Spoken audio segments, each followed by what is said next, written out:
And for more, let's bring in Nancy Cordes. Nancy is CBS News' chief White House correspondent. Nancy, the White House says the president is considering additional executive actions on guns. Press Secretary Karine Jean-Pierre shortly announced after President Biden said this was a largely congressional issue. What else is on the table? Well, there's not much on the table from the executive action perspective, frankly.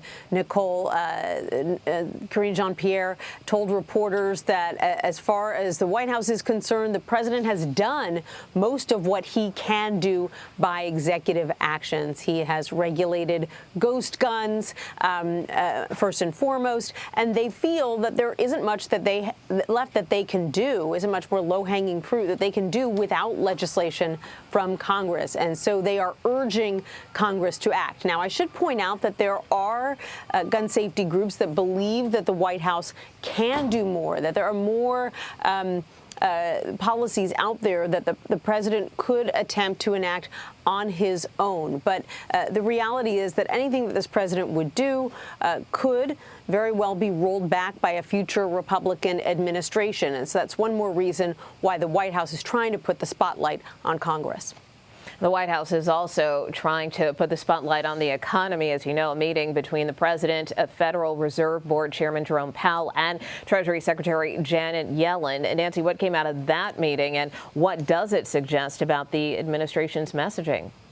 It suggests that the president's biggest message these days is that inflation is his #1 issue. It's what he said at the top of that meeting with the Fed chair and the Secretary of the Treasury. And he said that it's the Fed's job, first and foremost, to try to tackle inflation. So he wanted to make it clear that while there are things that he'd like to do to address inflation, it's really the Fed's job to try to do that. And he also wanted to make a broader point about the independence of the Federal Reserve. We all remember that when President Trump was in office, he liked to talk very publicly about what he thought the Fed should do, lower interest rates and the like. That was very atypical for administrations. There's normally this tradition of a hands-off approach because you want the Fed to be independent. That's something that markets and economies like to see. And so President Biden made it clear in this meeting today that he is returning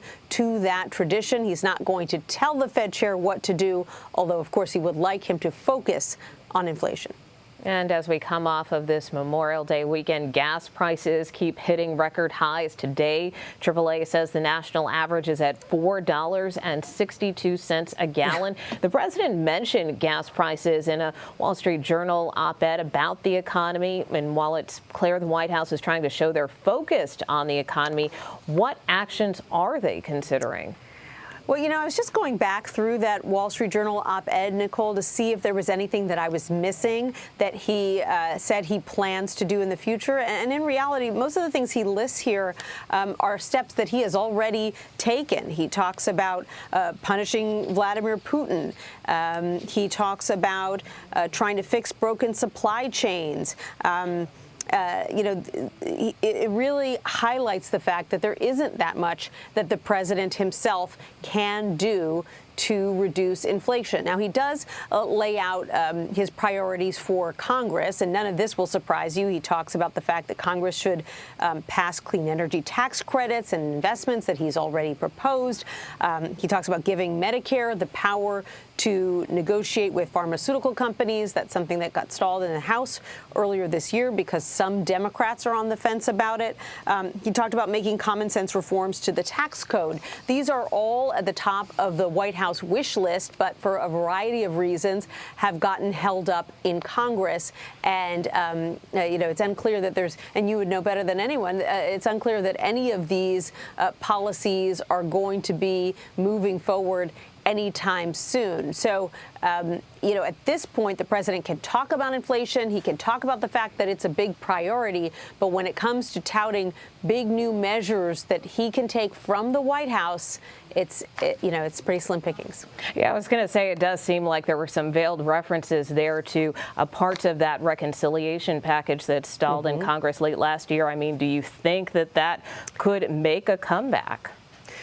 You know, the White House certainly hopes so. Part of the argument that the president and his economic advisors have been making is that one way to address the fact that the price of everything has gone up is to try to bring prices down on the things that are most expensive for Americans. So childcare, for instance, or health insurance, or prescription drugs, or energy. These are the kinds of things that are in that major Build Back Better bill. We don't call it Build Back Better anymore, but these are the kinds of things that have been proposed by this White House, you know, even a year ago or more, before we started seeing this huge surge in inflation. The president's arguing, yeah, you know, it still hurts if your rent has gone up and the cost of groceries have gone up, but if we could bring down the cost of childcare, that would mean some real relief for American families until inflation is back under control.